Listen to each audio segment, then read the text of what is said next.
So you guys probably are aware that TPS and Mustang schools are going through some accreditation problems via HB 1775.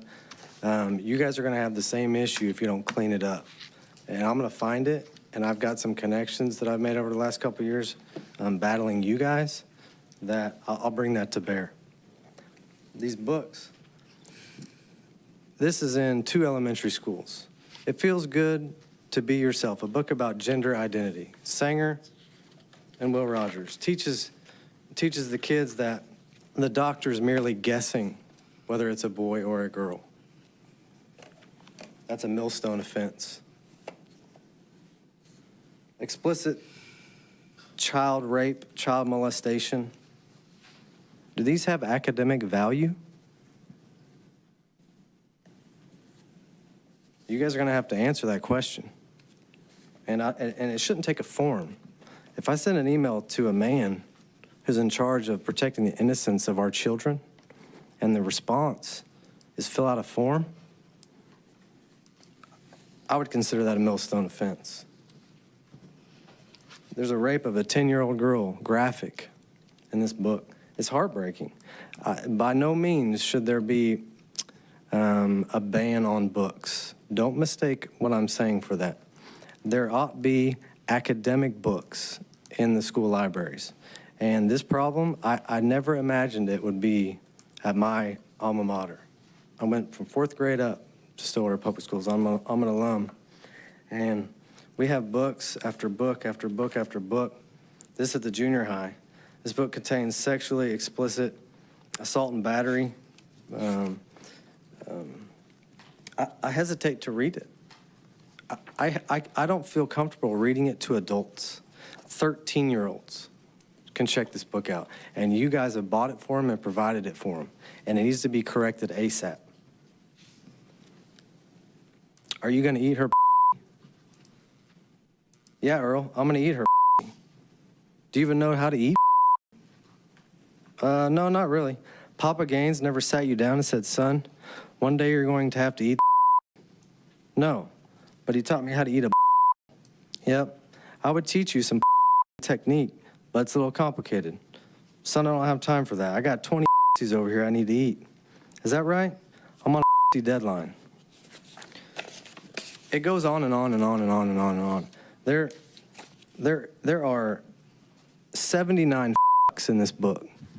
79.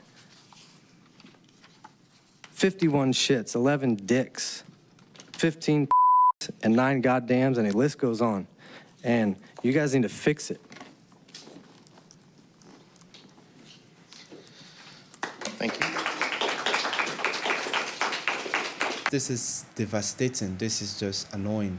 The fact that you introduce this stuff to minors at this tender age is something that is not called for. Like, you are not supposed to even be proud of yourself. Like, I'm bringing my children to school to learn the basic, things in life, basic education. I'm not bringing them for you to indoctrinate them into believing that their gender is the wrong gender for them, or teaching them inappropriate words. There are ways of brainwashing the kids. Even if you claim you are not doing it, but you are doing it. By letting these kids know that the gender they are in is not the right gender for them, by giving them books that indoctrinate them into your belief, children are easily convinced. They are easily convinced. So that's why you have to be mindful of what you teach them. Because for you to change a generation, you start from children. Because at the end of the day, one day we are getting old. Our children are our legacy. So if you're able to brainwash these children, you spoil the next generation. So teaching this next generation that they should not be proud of the gender they are born with, they can decide to switch gender if they want, and all sorts of things, is not the way to go about it. Like, it's really not the way to go about it. And I just love the fact that this man did not just take his child away from the school. He was able to, bring this forth to the board and in presence of other parents so that they will know this is what our children are learning.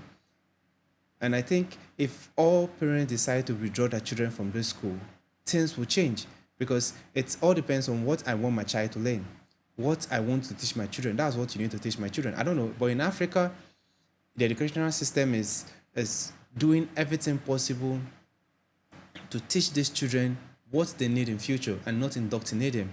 into ideology, into things that they are not supposed to know, because there are certain things that my parents did not let me know at a tender age. It's just like, let's say you are poor. Though you know within you are poor, but you try to be the super father for your children, the richest father for your children, so that they can be able to concentrate and study. You don't introduce them to this poverty stage. You provide for them. You make sure they have everything they need, even if you deprive yourself of so many things just to make sure they are okay. By doing that, they are able to learn comfortably without thinking about, oh, my parents have not eaten, my parents are suffering. When they get to a certain age, they will know by themselves.